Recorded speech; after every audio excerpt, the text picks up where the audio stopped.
Good day, guys. This is Teacher Patrick, and today we're going to look at radioactivity, nuclear radiation, second part of chapter 11.2 and 3. I hope you enjoy this lesson. Please let me know if you've got any questions by leaving a post at the bottom. Okay, so at the end of today's lesson, you would be able to identify alpha, beta, and gamma emissions by recalling their nature, their relative ionizing effects, and their relative penetrating abilities. You will also be able to describe their deflection in electric fields and magnetic fields, and lastly interpret their relative ionizing effects and state the meaning of radioactive decay. Okay, so guys, we're going to quickly look here. We've got a table that we say the properties of radiation. We've got alpha, beta, and gamma radiation, and we will look at their different properties. Okay, firstly, relative charge. Okay, so if we think about it, we've known that alpha particles is a helium nucleus, or 2 protons and 2 neutrons. So it has a charge of +2 from the 2 protons. We know that a beta particle is an electron, so it has a -1 charge. And gamma rays does not have a charge because they are not a particle. Okay, next we'll look at mass. Masses, if we compare the mass of an electron with a proton, we know that there is huge differences.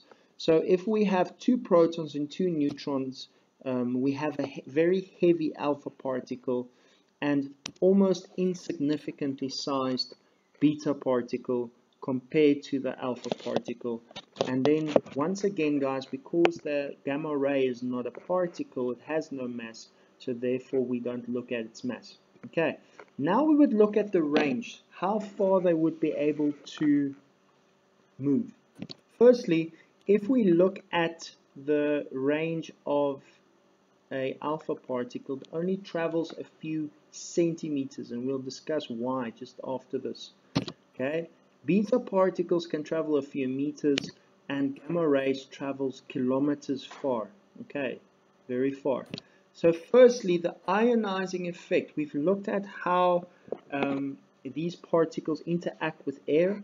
Since alpha particles is like a helium particle or nucleus without electrons, as the alpha particle moves through the air, it steals electrons from the air molecules and it ionizes the air intensely. Okay, so it has a very strong ionizing effect. Beta particles have a very weak ionizing effect, so therefore they travel further. The ionizing effect is what slows them down and what affects their range. And then lastly, the gamma radiation does not really ionize, therefore it travels very, very far. So you can see that a range and the ionizing effect has a correlation. Next, we will be looking at the penetration ability. Okay, so how can they penetrate, or how deep or how far do they penetrate? So to understand that, we're going to look at the next diagram. Okay, if we shoot an alpha particle, the alpha particle is absorbed by skin or clothing. Next, the beta particle goes through skin, goes through clothing, but it is stopped by aluminium. And then the gamma ray goes through the hand, through the aluminium, and gets slowed down by lead or concrete, but it's not completely stopped at all. Okay, so alpha particle, skin or paper, beta particle, aluminium sheet for about 3 millimeters, and gamma ray, concrete or lead. Okay, so firstly, alpha particles can be stopped by paper or skin. Beta particles stopped by a few millimeters of aluminium. And gamma radiation is just reduced, its intensity is reduced intensely by thick lead or concrete. So it just decreases, but cannot completely stop. Next, we will look at the electric field. How do they react in the electric field? Now, if you look there, the electric field from positive to negative is where the particles would, or the electricity would go. Okay, electrons would be attracted to the repelled from the negative electric field goes from positive to negative. We'll see that later. Okay, so in an electric field, the electron or the beta particle will be attracted to the positive side, and therefore there's a deflection to the red side. The alpha particle has a positive charge, so therefore it would be attracted to the negative side. And since the gamma ray has no charge, it just goes straight through. So in an electric field, the alpha particle is deflected. In the gamma in an electric field, the beta particle is deflected, but there is no deflection for the gamma ray. Okay, with magnetic fields, we will see the following. A magnetic field has an effect on anything that has a charge. So it causes a deflection on particles that carry charges. Now, if we look at that magnetic field is going into the out of the screen.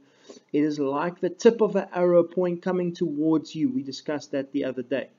Okay, so if the magnetic field is coming out of the screen, we can see that the gamma particles or gamma rays are not affected at all. The beta particles deflects to the one side and the alpha particles to the other side because they've got opposite charges. And we'll look at this effect later if we do the motor effect in electricity.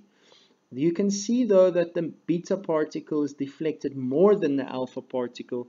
It's because the beta particle is light, extremely light compared to the alpha particle. We should have actually seen this with the previous picture as well. Okay, so in magnetic fields, alpha particles are deflected, beta particles are deflected, gamma rays are not deflected. And that summarizes the properties of radiation. I hope you understand now more of this topic, and if you've got any questions, please leave it at the bottom. Have a nice day.